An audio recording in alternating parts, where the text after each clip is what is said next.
Il existe des savoirs que l'on ne trouve dans aucun livre, des vérités anciennes, murmurées avant l'écriture, transmises dans le silence, révélées aux élus par les esprits et les gardiens de l'invisible. Ces connaissances n'étaient pas pour les foules, mais pour ceux capables d'emporter le poids. Les anciens les appelaient mages, oracles, prophètes. Bienvenue sur Savoirs Interdits. Bienvenue sur Savoirs Interdits. Aujourd'hui, on parlera du canari. Vous savez, l'Afrique regorge un secret que beaucoup d'entre vous ignorent. Vous ne vous êtes jamais posé la question pourquoi est-ce que certains types de vendeurs vendent des dizaines et des centaines de canaris. La question qu'il faut se poser, c'est qui achète ces canaris? À quoi servent les canaris? Pourquoi jusqu'à aujourd'hui elles sont toujours produites? Le canari ne sert pas qu'à garder du blé ou du sorgho ou de l'eau. Non, détrompez-vous. Le canari a une valeur mystico-spirituelle occulte. Le canari. Beaucoup d'entre vous, si on leur donnait un véritable secret du canari, parce qu'il y en a des centaines, beaucoup verront leur vie changer. Souvent, il y a des familles qui ont des canaris. Ces canaris, bien évidemment, puisque nous sommes sur Savoir Interdit, sont travaillés avec le sang de certains animaux. On écrit le nom de parfois certains membres de la famille. Ensuite, il y a un symbole qu'on trace qui va jouer office de signature sur le canari. On enterre dans un endroit spécifique pendant un certain nombre de jours et puis on le ressort. On prend un animal spécifique avec une couleur adéquate. On immole le sang versé sur le canari. On laisse 2 heures généralement au soleil. Ensuite, on prend ce canari, on le passe au feu. Une fois que le canari est passé au feu, on prend quelques lianes, on attache au-dessus. On va avoir un tissu qui est symbolique, ça peut être rouge, ça peut être blanc. Ensuite, on charge à l'intérieur des reliques qui pèsent certains ossements, certains animaux, parfois humains. On assigne maintenant par incantation une mission. La famille donc maintenant commence à travailler avec ces canaris, sous la roulette bien évidemment du père et de la mère. Une fois qu'ils atteignent un certain âge et qu'ils veulent passer le relais, ils diront à un des fils qu'ils ont choisi qui va jouer le rôle de l'administrateur des biens ou encore de celui qui va payer la société, de continuer à nourrir le canari. Et c'est ainsi que vous voyez des familles parfois qui ont une richesse à vitam aeternam. On n'est pas riche parce qu'on a trop bien travaillé. Arrêtez de rêver. Je vous l'ai dit peut-être 100 fois et d'autres vidéos vous le disent dans la toile. Tu peux travailler, oui. Un branding, vous avez vos mots là qui viennent de sortir. Un branding, marketing, et monter, descendre. Mais la réalité de l'entrepreneuriat, quand tu te croises, quand tu commences à faire l'entrepreneuriat, est autre chose. Et qu'on ne vous mente pas. Les jolies femmes que vous voyez faire le coaching, qui vous parlent de leur vécu dans certains podcasts, elles ne peuvent pas vous parler du côté spirituel. C'est la règle. On doit toujours vous parler de ce que vous allez comprendre. Parce que ce n'est pas leur rôle de vous parler de leurs expériences spirituelles. Et bien même quand certains vous parlent de Dieu, des expériences qu'ils ont vécues, elles vont d'une manière superficielle. Les choses spirituelles ou mystiques, on n'en parle pas. Ils laissent ça généralement aux gens comme nous. Ce n'est pas qu'ils ne connaissent pas. Ils savent. Mais leur rôle n'est pas de vous dire leur schéma. Parce que s'ils vous disent leur schéma réel, vous êtes des potentiels concurrents demain. Et pourquoi vous voulez qu'ils vous disent les secrets? Il faut réfléchir. Voilà. Donc quand une femme vous dit qu'elle fait 500 millions en un mois ou 800 millions, oui c'est possible. Si elle a 2, 3, 4 entreprises qui marchent à plein régime. Mais Qui est le gardien de cette entreprise? Quelle est l'entité qui est derrière? C'est là où le canari entre en jeu. Le canari n'est pas ce que vous pensez. Il y a tellement de rites qu'on fait avec du canari, même pour protéger les enfants, même pour protéger les maisons, même pour jouer le rôle du droit des vétos. Parfois, on utilise le canari. Il y a beaucoup de personnalités que vous connaissez dont le pouvoir est rattaché à un canari. Si vous ne saviez pas. Parfois, c'est enterré, on met un bouquet de fleurs dessus. Quand il sort le matin, toujours dans quelques endroits dans sa maison, quand il va, il fait de libation, il fait que je ne suis pas là-bas, ou c'est là-bas qu'il va sacrifier constamment l'animal, c'est parce qu'il y a un canari en dessous. Et le canari, à la base, n'oubliez pas, est un réceptacle. Il reçoit, de par sa forme. C'est pourquoi quand on veut faire les travaux de recherche pour certains cas, c'est les canaris qu'on utilise. Quand on va attirer certains types de clientèle, pour certains cas, on utilise le canari. Il faut que vous le sachiez. Et il y a même des rites que souvent, pour attirer la clientèle dans certains endroits, on vous demande de casser le carreau à l'intérieur. N'allez pas faire parce qu'il ne veut pas vous donner le vrai code. Mais je vous dis quand même. Il y a une inscription qu'on doit mettre qui correspond au poids mystique de la personne, qui est relié au poids du destin de la boutique. Une fois qu'on le fait, on le met du côté gauche de la boutique. Il y a une plante qu'on met d'abord quand on a cassé les carreaux. Raison pour laquelle on fait généralement ça avant de cimenter, avant de mettre les carreaux. Ceux qui ont pensé avant, quand on arrive avant de la clientèle, on casse les carreaux, on dit, on fait les renouvellements, on fait les travaux. On envoie les employés se balader pendant même 2 semaines, on casse la boutique. On met les feuilles adéquates qu'il faut, que je vais taire ici. Ensuite, le canari a une façon d'être préparé. Parce que les noms qui ont été écrits, c'est-à-dire le nom codifié par le poids mystique de la boutique, et ainsi que le nom de l'individu qui a la charge de la boutique. Et parfois même on inscrit le nom du gérant sans qu'il ne sache. C'est comme ça. On fait le sacrifice maintenant qui correspond par rapport aux attentes qu'on veut. Ça peut être un animal.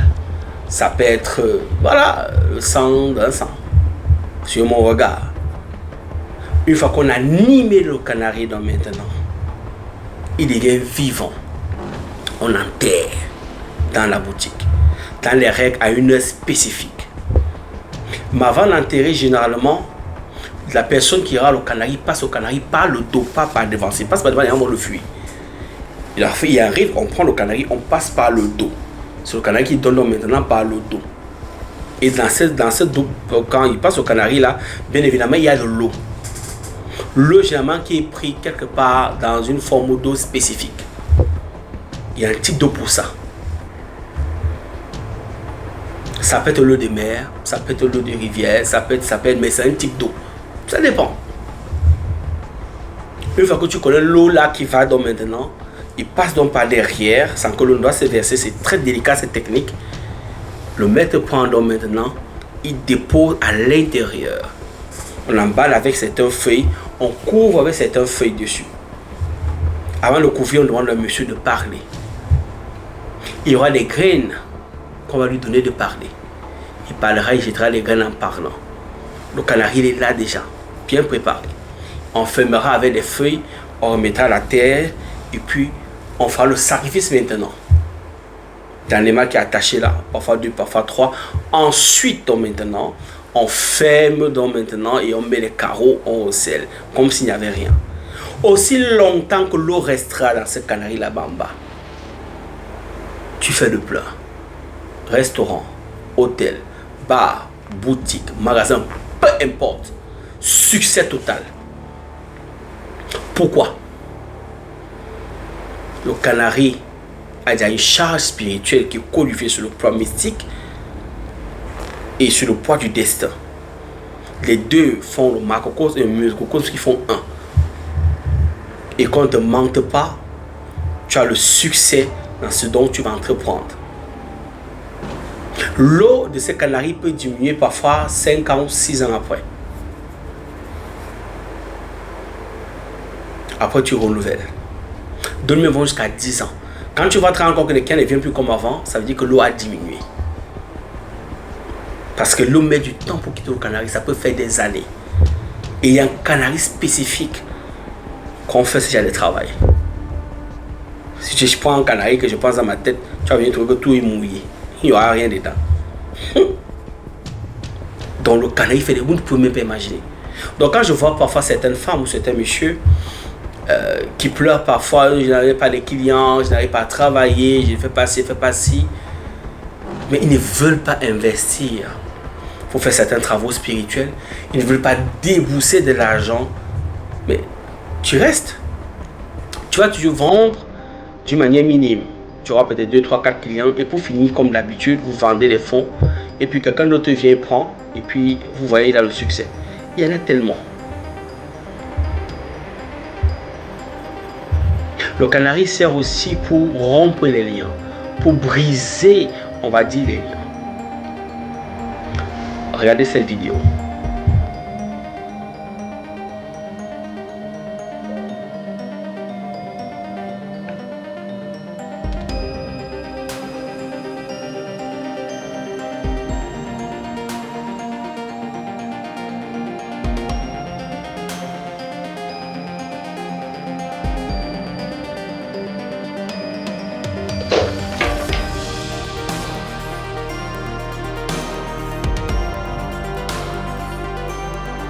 Vous avez vu, il a fallu connaître le canari pour faire ces rituels à un jour spécifique pour briser ces liens afin que la personne soit libérée. Et puis il y a une continuité pour que tout soit ok, parce qu'on ne peut pas tout vous montrer. Donc si tu as des charges lourdes, que tu as l'impression de rester de stagner, tu veux faire la ligne de la Chine, tu veux faire la ligne de la Turquie, tu as un magasin qui ne fonctionne pas, ton hôtel lambine et tout le reste, sache que tu ne connais pas ce qu'il faut faire. Et si tu as commencé la boutique sans rien faire, c'est pour un temps. Parce que quand tu commences une entreprise et que tu commences avec ta chance au pic. Chaque fois que tu vendras quelque chose, ta chance diminue. Tu donnes une partie de toi à tes clients. C'est pareil pour le travail spirituel, tu donnes une partie de toi. Tu n'as pas des supports qui vont stabiliser ta chance, parce que ta chance est une énergie, tu finiras par te vider. Tu seras obligé d'attendre que ta chance remonte encore, parce que c'est une énergie, afin que les clients redeviennent attractifs. Voilà comment parfois vous ouvrez des boutiques, vous faites des choses, vous n'avez pas le succès. Une femme va s'élever, elle va vendre une bouteille de lait, je ne sais pas, à 100 000, ou à, je dis même là, à 300, 400, 500, 800 000, elle vend. Toi, tu viens, tu vends à 30 000, 35 000, mais tu ne vends pas. Vous n'avez pas la même charge mystique. Elle sait ce qu'elle fait. Elle ne vend pas seule, il y a un esprit qui l'accompagne. Et parfois, vous ne lisez pas les indices. Parfois, même cette dame, pour la plupart, on vous parle en parabole, vous ne comprenez pas. Vous êtes comme les dindons devant la tête, vous n'avez compris aucun message. Parfois, elle vous donne des sons d'alarme, c'est-à-dire des signaux, vous ne comprenez pas. Mais tu as envie de vendre comme elle est lait à 1 million, à 800 000, à 800 000, à 500 000. Et elle vend, et tu vois en live les gens passer comment, tu te dis mais attends. Et bizarrement tu vas te rendre compte qu'elle n'a pas de restrictions sur YouTube ou sur TikTok. Toi tu vends un peu quelque chose, tu donnes les prix d'un déshabillé, on te bloque. Qui est derrière toi? Est-ce que tu as ton canari? Quand tu as été naïf. J'ai fini avec cette histoire. J'ai un ami qui est en Côte d'Ivoire. On s'est vu tout récemment quand j'étais à Abidjan. Il m'a raconté une histoire. Il s'était lancé dans l'or. Il est même encore aujourd'hui. Alors, il va quelque part en Centrafrique pour pour son exploitation d'or et tout le reste. Quand ils arrivent, le jeune homme, il a mis des millions avec les démarcheurs, les Turcs et tout le reste. Ils ont mis des engins à disposition. Les jeunes hommes qu'on a assignés lui font comprendre, monsieur, il va m'écouter cette vidéo certainement, il se reconnaîtra.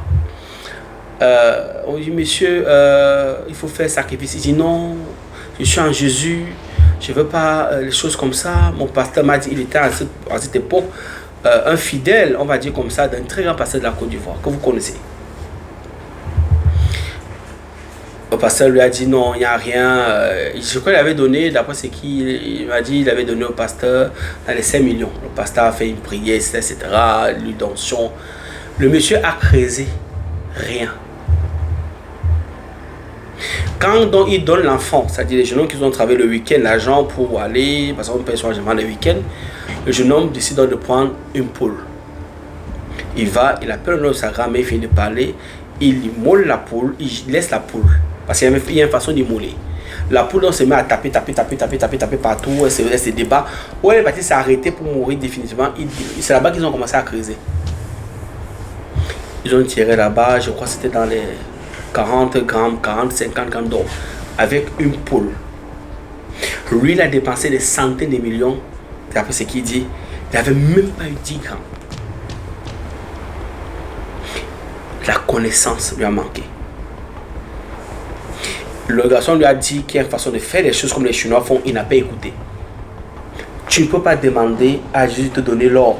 Parce que Jésus n'a pas vocation, ça c'est pour finir, de te donner de l'or. C'est ce que je l'avais répondu. Chaque chose est reliée aux énergies que nous avons ou aux traces que nous avons laissées de nos vivants. Si tu demandes au nom de Jésus de guérir, tu guériras. Tu demandes au nom de Jésus de multiplier les poissons. Quand tu vas pêcher, il te donnera les poissons. Parce que de son vivant, il est rattaché à ces miracles. Tu demandes au nom de Jésus de donner la vue à un aveugle. Il donnera la vue à un aveugle parce qu'il est rattaché à ces miracles. C'est pareil pour vos ancêtres. Tu ne peux pas payer un ancêtre qui est un paresseux et tu demandes à cet ancêtre qui était paresseux de te donner les clients, le travail. C'est un paresseux, il va dormir. Il n'a pas cette énergie de travail. Ou tu appelles un ancêtre qui n'avait pas bagarre, quand tu tapais partout, il giflait, pleurait, tu t'appelles un ancêtre guerrier, il va guerroyer quoi? Parce que son frère, nous, le giflait, déjà il pleurait. On appelle quelque chose qu'on connaît. Et quand on appelle une entité ou une énergie, elle est reliée à un vécu, à une charge qui peut être émotionnelle, qui peut être vibratoire. Et je lui ai dit dans ce jour que quand tu appelles Jésus, quand Jésus est monté à ton bras, c'était pour faire quoi? Jésus n'a pas cherché l'or. Donc n'appelle pas Jésus dans les choses de l'or. Ce n'est pas son domaine. Appelle Jésus dans la santé. Tu veux guérir malade, quelqu'un qui vient à la tigre de la mort, il va faire le miracle. Parce que c'est dans sa charge spirituelle. Rendre vieux aux aveugles, multiplier le pain, guérir les malades, soigner les infirmités, les perdre de sang. Tu feras des choses qui sont rattachées à l'énergie qu'il a. C'est comme ça que ça se passe. Mais ne demande pas à Jésus l'or. Parce que lui-même a dit, donne à César ce qui est à César. Tu veux donner, tu veux faire de l'or, demande au l'esprit qui est le gardien des trésors de l'or. Il faut que tu appelles le bon esprit. Parce qu'une seule erreur peut être fatale. On fait des choses qu'on ne connaît pas. C'est pourquoi d'autres excellent. D'autres n'excellent pas. D'autres croient exceller, ça dit, c'est un petit niveau là, il se bat. Mais en fait, c'est un débrouillard. Parce qu'il n'a pas encore compris que certaines choses se méritent. Il faut comprendre que les Juifs disent toujours, chaque chose sortira proportionnellement en fonction de ton sacrifice. C'est de la mesure de ton sacrifice que viennent tes bénédictions. C'est les Juifs qui le disent souvent. Demandez à tout kabbaliste, on va vous le dire. Chaque chose que tu demandes doit mériter un sacrifice proportionnel par rapport à ta demande. C'est comme ça. Donc arrêtez de faire des choses que vous ne maîtrisez pas. Cherche ton canari. Cherche quelqu'un qui va t'aider à faire ça. Tout n'est pas diabolique. Parfois, c'est des secrets que vous ayez avec que vous ne connaissez pas. Parce que vous les fouillez. Puis tu les oreilles, tu comprends. Puis tu veux. Ah! Vous savez, souvent, il y a une dame qui m'a dit la dernière fois qu'elle avait peur de venir vers moi, toujours à Abidjan, parce que il y avait une musique souvent que je mettais à fond sonore il y a des années, ça la faisait flipper en fait. Alors elle est partie voir certaines personnes qui faisaient des prières, etc. Elle a perdu beaucoup d'argent, mais aucun résultat. Moi j'avais travaillé 9 jours, elle a eu le résultat. Elle est encore là. Elle m'a fait un paquet quand j'étais à Abidjan la dernière fois.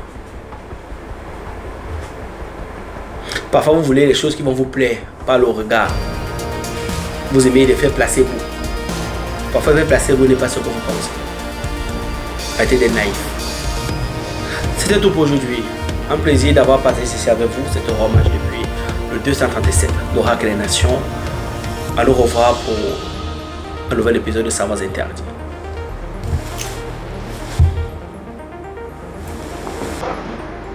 C'est l'Afrique qui gagne.